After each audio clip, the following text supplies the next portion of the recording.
नमस्कार। मैं राजेश गौतम जयपुर से।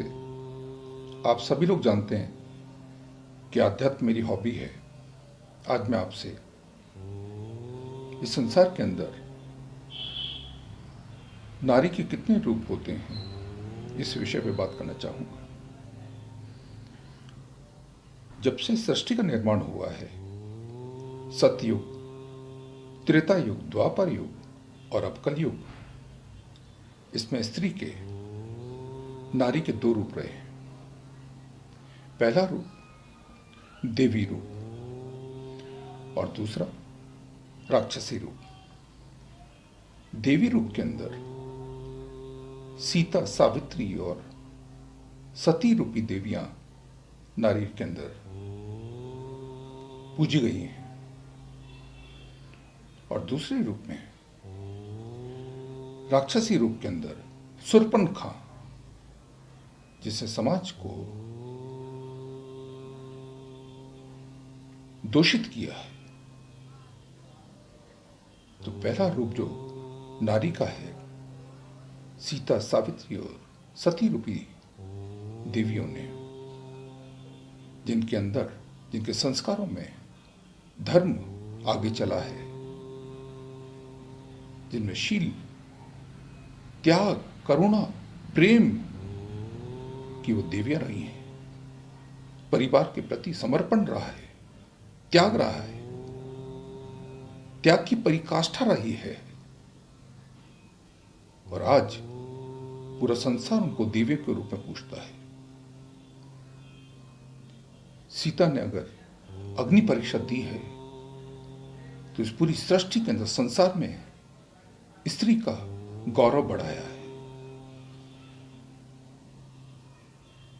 स्त्री को, नारी को उसके शुद्ध आचरण से देवी के रूप में माना गया है।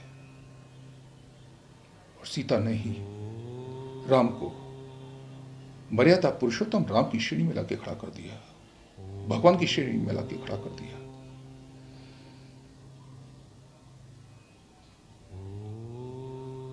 जिस घर के अंदर सीता, सावित्री और सती रूपी नारियां होती हैं, उस घर का कल्याण होता है। वो घर का निर्माण करती हैं, समाज का निर्माण करती हैं, राष्ट्र का निर्माण करती हैं, संस्कारों से निर्माण करती हैं।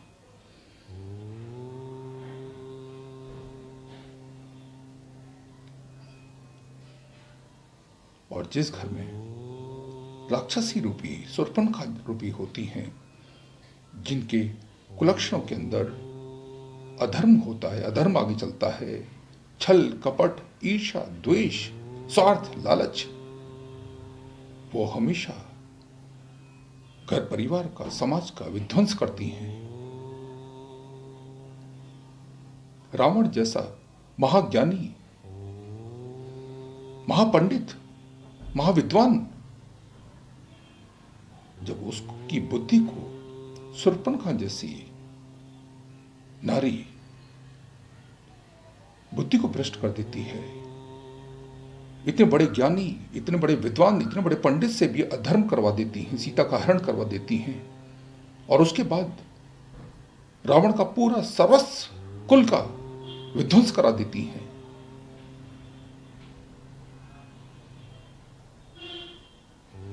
तो एक शूर्पणखा रूपी नारी का,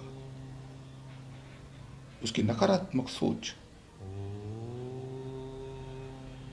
घर परिवार का, समाज का विध्वंस करती हैं।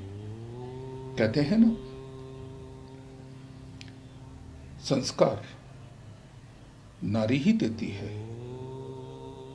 बोला गया है कि मां गुण बेटी, पिता गुण बेटा, बहुत नहीं तो थोड़ा थोड़ा।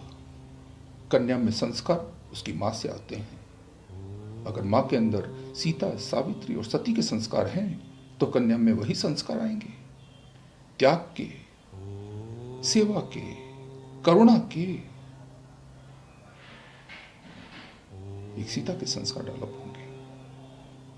अगर नारी में कुलक्षण है, शूर्पणखा के संस्कार हैं, तो उसकी कन्याओं के अंदर, उसके बच्चों में भी वही संस्कार आएंगे।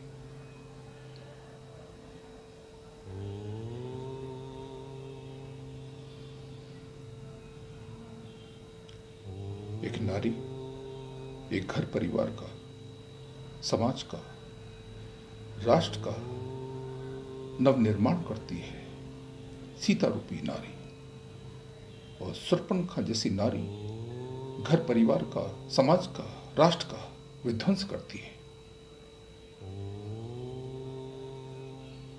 तो संस्कार एक नारी के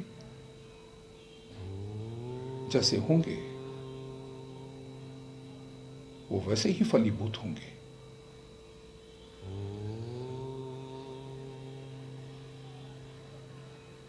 तो ये नारी के बारे में मेरे विचार आपको पसंद आए होंगे। जय मां भवानी, जय मां दुर्गे, नमस्कार।